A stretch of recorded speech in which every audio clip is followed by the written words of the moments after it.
آج سے ہزاروں سال قبل جزیرہ عرب کے جنوبی علاقوں میں یمن کے گرد و نواح میں ایک شہر آباد تھا جسے سبا کہتے تھے، اور وہاں آباد لوگوں کو قوم سبا کہہ کر پکارا جاتا تھا۔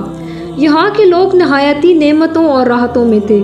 ہر طرف لہلہاتی فصلیں اور پھلوں سے لدے درخت موجود تھے، مگر یہ قوم شرک میں مبتلا تھی اور سورج کی پوجا کیا کرتی تھی۔ جب وہاں کے بادشاہ شراجیل بن مالک کی موت ہوئی تو اس کی بیٹی بلقیس نے حکومت کی باغ دوڑ سنبھالی۔ بعض مورخین نے لکھا ہے کہ بلقیس کے والدین میں سے ایک جنات میں سے تھے، مگر اس نظریے کے کوئی واضح دلائل نہیں ملتے۔ ملکہ بلقیس ایک قابل عورت تھی جس نے یمن پر 9 سال نہایت ہی خوبصورتی سے حکومت کی۔ دنیا کے بیشتر علاقوں میں جو تجارت ہوتی تھی وہ سبائیوں کے ہاتھوں میں تھی۔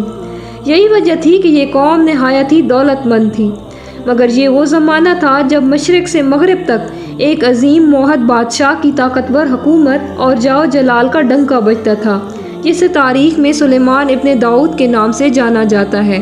حضرت سلیمان علیہ السلام کی حکومت دنیا کے بیشتر ممالک میں تھی، جس کا دارالخلافہ یروشلم شہر تھا۔ آپ کو ہوا، جنات، چرند پرند اور جانوروں پر حکمرانی عطا کی گئی تھی۔ ایک دفعہ کا واقعہ ہے کہ حضرت سلیمان علیہ السلام نے دربار لگایا تو جن و انس، جانور اور پرندے سب کے سب حاضر ہو گئے، مگر ان کا چہیتا پرندہ ہدہد غائب تھا۔ آپ نے پوچھا، ہدہد کہاں ہے؟ جب وہ نظر نہ آیا تو سلیمان علیہ السلام نے فرمایا، اگر وہ اپنی غیر حاضری کی کوئی مناسب وجہ پیش نہ کر سکا تو اسے ذبح کر دیا جائے گا۔ ابھی یہ گفتگو ہو رہی تھی کہ ہدہد حاضر ہو گیا۔ پوچھا گیا، تم کہاں تھے؟ ہدہد نے بڑے احترام سے جواب دیا، اے اللہ کے پیغمبر، میں اڑتے اڑتے ایسے ملک میں پہنچ گیا جہاں لوگوں کو شرک میں مبتلا دیکھا۔ وہ لوگ آگ اور سورج کی پوجا کرتے ہیں۔ ان کی ایک رانی ہے جسے وہ بلقیس کے نام سے پکارتے ہیں۔ وہ ایک بہت بڑے تخت پر بیٹھ کر حکومت کرتی ہے۔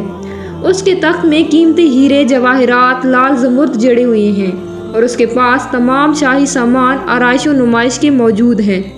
حضرت سلیمان علیہ السلام نے کہا، اگر تمہاری بات سچ ہے تو میرا خط اس ملکہ تک پہنچاؤ تاکہ وہ شرک سے باز آ جائے، اور خط پہنچانے کے بعد وہاں بیٹھ کر سنو کہ وہ کیا رد عمل اختیار کرتی ہے، اور پھر آ کر مجھے خبر دینا۔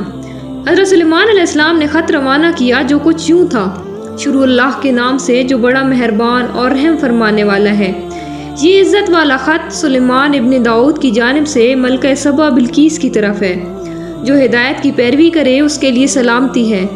مجھ پر غلبہ کی خواہش نہ کرو، میرے مقابلے میں سرکشی اختیار نہ کرو، بلکہ فرمانبردار اور مطیع ہو کر میرے پاس آ جاؤ۔ یہ خط دراصل ملکہ سبا اور اس کی قوم کی طرف دعوت اسلام تھی۔ ہدہد نے جا کر یہ خط ملکہ بلقیس کی گود میں گرا دیا۔ ملکہ کے دربار میں اس وقت 300 کے قریب سردار بیٹھے تھے۔ انہوں نے جب یہ خط پڑھا تو طیش میں آ گئے اور کہا، یہ ہماری توہین ہے، ہمیں اس کا سخت جواب دینا چاہیے۔ مگر ملکہ بہت سمجھدار تھی۔ اس نے انہیں سمجھایا کہ خط سے پتہ چل رہا ہے یہ کوئی عام شخص نہیں بلکہ خدا کا کوئی پیغمبر ہے، لہٰذا ہمیں حکمت سے کام لینا چاہیے۔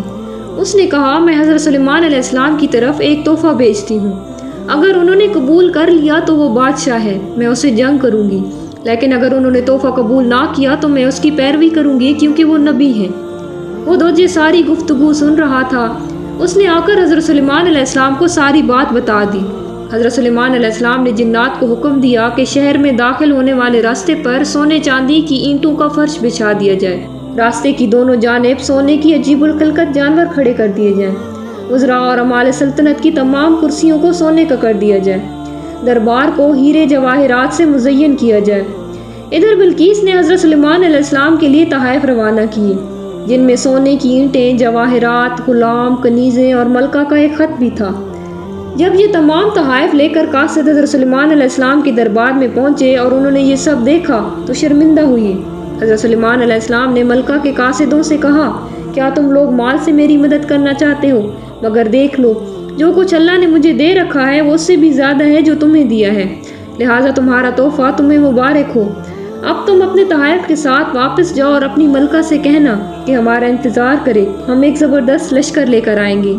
جب یہ خبر ملکہ بلقیس کو پہنچی تو وہ سمجھ گئی کہ یہ واقعی اللہ کے نبی ہیں، لہٰذا اس نے جنگ کے بجائے حضرت سلیمان علیہ السلام کے دربار میں حاضر ہو کر اپنی اطاعت کا یقین دلانے کا فیصلہ کیا۔ جب حضرت سلیمان علیہ السلام تک یہ پیغام پہنچا تو آپ نے اپنے درباریوں سے کہا، تم میں سے کون ہے جو ان کی مطیع ہو کر آنے سے پہلے ملکہ کا تخت میرے پاس اٹھا لائے؟ ایک دیو ہیکل جن نے کہا، آپ کے دربار کو برخاست کرنے سے پہلے میں اسے لا سکتا ہوں، میں اس کام کی پوری قوت رکھتا ہوں اور امانت دار بھی ہوں۔ پھر ایک اور شخص جس کے پاس کتاب کا علم تھا، اس نے کہا، میں یہ تخت آپ کو آپ کے پلک جھپکنے سے قبل ہی لا دوں گا۔ پھر آپ نے اس تخت کو اپنے پاس رکھا ہوا دیکھا تو پکار اٹھے، یہ میرے پروردگار کا فضل ہے تاکہ وہ مجھے آزمائے کہ میں شکر کرتا ہوں یا ناشکری، اور جو شکر کرتا ہے تو اس کا شکر اس کے اپنے ہی لیے مفید ہے، اور اگر کوئی ناشکری کرے تو میرا پروردگار بے نیاز ہے اور اپنی ذات میں بزرگ و برتر ہے۔ مفسرین کے مطابق وہ شخص حضرت سلیمان علیہ السلام کا کوئی دوست تھا جس کا نام آصف ابن برخیہ بتایا جاتا ہے، اور بعض نے لکھا کہ وہ آپ کا خالہ زاد بھائی تھا۔ کہا جاتا ہے اس تخت کی لمبائی 80 ہاتھ، عرض 40 ہاتھ اور اونچائی 30 ہاتھ تھی۔ اس میں موتی، سرخ یاقوت، زمرد جڑے ہوئے تھے۔ حضرت سلیمان علیہ السلام نے اس تخت میں رد و بدل کر دیا، اسے پہلے سے بھی بہتر بنا دیا۔ جب ملکہ بلقیس حضرت سلیمان علیہ السلام کے دربار میں حاضر ہوئی تو آپ نے پوچھا، کیا تمہارا تخت بھی اسی طرح کا ہے؟ اس نے کہا، گویا یہ تو ہو بہو وہی ہے، اور ہمیں تو پہلے ہی معلوم ہو گیا تھا اور ہم فرمانبردار ہو چکے ہیں۔